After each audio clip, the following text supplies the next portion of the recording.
নমস্কার, আজ আমি বানাবো বিট পকোড়া। বিটটাকে পাতলা করে কেটে নিয়েছি। এবারে এটাকে আমি একটা কাঠির সাহায্যে এটাকে ভালোভাবে ভাঁজ করে এটাকে দেখতেই পাচ্ছেন কিভাবে এটাকে বানিয়ে নিচ্ছি। কাঠির সাহায্যে একটা ফুল বানিয়ে নেব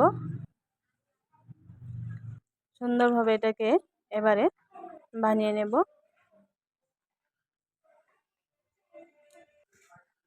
সুন্দরভাবে দুটো বানিয়ে নিয়েছি।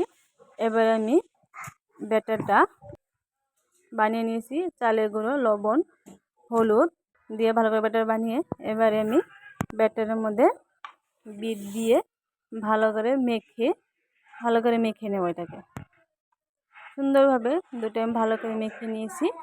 এবারে এটা আমি তেলের মধ্যে দিয়ে হালকা আঁচে এটাকে ভাজবো। খুব সুন্দরভাবে এটাকে আমি ভাজবো। এবারে লাল লাল করে এটা হালকা আঁচে ভাজতে হবে।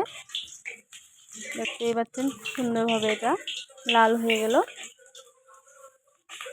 সুন্দরভাবে এটা ভেজে নিলে হয়ে গেল আমার বিট পকোড়া। এভাবে আপনারা একবার করে খেতে পারেন, খেতে কিন্তু দুর্দান্ত লাগে। আমার তো বেশ ভালোই লাগে। আপনারা জানাবেন কীরকম হয়েছে। দেখতে তৈরি হয়ে গেল আমার বিট পকোড়া। খেতে দুর্দান্ত হয়েছিল। আপনারাও এভাবে একবার করে খেতে পারেন। আজ তবে আসি, কাল আবার দেখা হবে অন্য কোনো ভিডিওর সাথে। নমস্কার।